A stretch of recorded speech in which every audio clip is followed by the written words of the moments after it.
आज 6 दिसंबर है, डॉक्टर बाबा साहब अंबेडकर का महापरिनिर्वाण दिवस। जब भी भारत के संविधान की चर्चा होगी तब बाबा साहब का नाम लिया जाएगा।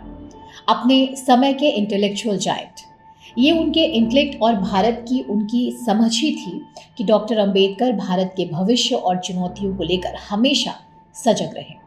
उनकी दूरदर्शिता और समझ भारत के संघीय ढांचे की आवश्यकताओं और उसके महत्व को बखूबी समझते थे। बाबा साहब पूर्ण रूप से संघीय ढांचे के हिमायती थे। नमस्कार, द पैम्फलेट देख रहे हैं आप। मैं हूं आपके साथ विनीता। आज देश बदल रहा है। अब देश में विकास की राजनीति हो रही है, क्योंकि विकास और सुशासन संघीय ढांचे के केंद्र में है, जो देश के लिए शुभ लक्षण है। संघीय ढांचा हमारे संविधान का बुनियादी आधार है। जनता की जागरूकता से संघीय ढांचे को स्वीकारोक्ति मिली है। बाबा साहब संघीय ढांचे में एक मजबूत केंद्र के हिमायती थे। इसे विडंबना ही कहेंगे कि एक मजबूत केंद्र के हिमायती रहे संविधान निर्माता की मूल सोच को आज चुनौती दी जाती है। देश में अपनी राजनीति चमकाने के लिए कुछ लोग संघीय ढांचे के नाम पर भी सियासत करने लगते हैं। इसमें सबसे पहला जो नाम सामने आता है वो है राहुल गांधी का। राहुल गांधी अपनी अजीबोगरीब हरकतों और भाषण के कारण हमेशा ही हास्यास्पद चर्चाओं का विषय बने रहते हैं। लेकिन कई बार ऐसा होता है कि वो कुछ ऐसी हरकतें भी कर देते हैं जिससे न सिर्फ उनकी छवि निचले स्तर के एक नए पायदान पर चली जाती है, बल्कि संविधान में मौजूद तथ्यों पर भी सवाल उठा देते हैं। फरवरी 2022 में कांग्रेस सांसद राहुल गांधी का संसद में दिया गया भाषण आपको याद दिलाते हैं, जिसमें उन्होंने कहा था कि भारत कोई साम्राज्य नहीं है, ये राज्यों का संघ है। The judiciary, the election commission, Pegasus, these are all instruments of destroying the voice of the Union of States. जिसके बाद सोशल मीडिया पर उनके इस बयान की काफी आलोचना हुई, जबकि संविधान के पहले भाग में स्पष्ट लिखा हुआ है कि भारत अर्थात इंडिया राज्यों का संघ होगा।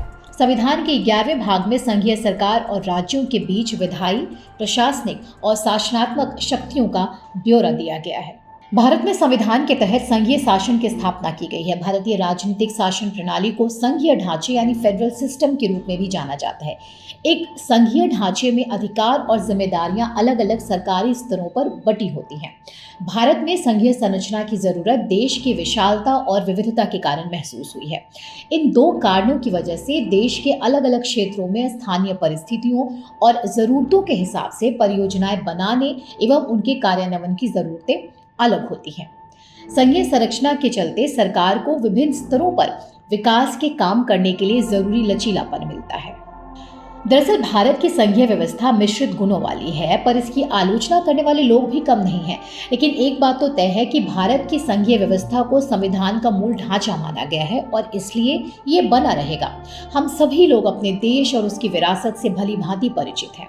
हम बड़े गर्व से इस बात को रखते हैं कि हम दुनिया के विशालतम लोकतांत्रिक देश के नागरिक हैं। ऐसे में संघीय ढांचा बहुत महत्वपूर्ण हो जाता है। अब ये बात कुछ लोगों को बुरी लगे तो लगे, लेकिन सच्चाई यही है कि राहुल गांधी को भारतीय संस्कृति की समझ बढ़ाने की जरूरत है। अक्सर हम ये कहते हैं, राहुल गांधी हमेशा ये कहते आए हैं कि केंद्र सरकार एक राजशाही की भांति देश पर शासन कर रही है और सत्ता का केंद्रीयकरण देश के लिए हानिकारक है। लेकिन क्या राहुल गांधी जी को थोड़ा भी मालूम है कि राष्ट्र क्या है? भावनाओं में बहना एक बात है और उसी बात में कहकर अपनी ही भद पिटवाना दूसरी बात। राहुल गांधी को इन दोनों ही बातों में अंतर बिल्कुल भी नहीं पता है। अपने ऊट पटांग बयानों के लिए अक्सर चर्चा में रहने वाले राहुल गांधी अगर केवल मोदी सरकार की नीतियों की आलोचना तक सीमित रहते तो समझा जा सकता था, लेकिन संविधान में लिखे तथ्यों को झूठा बता देना, उस पर सवाल उठाना तो अपने ही पैरों पर कुल्हाड़ी मारने जैसा है।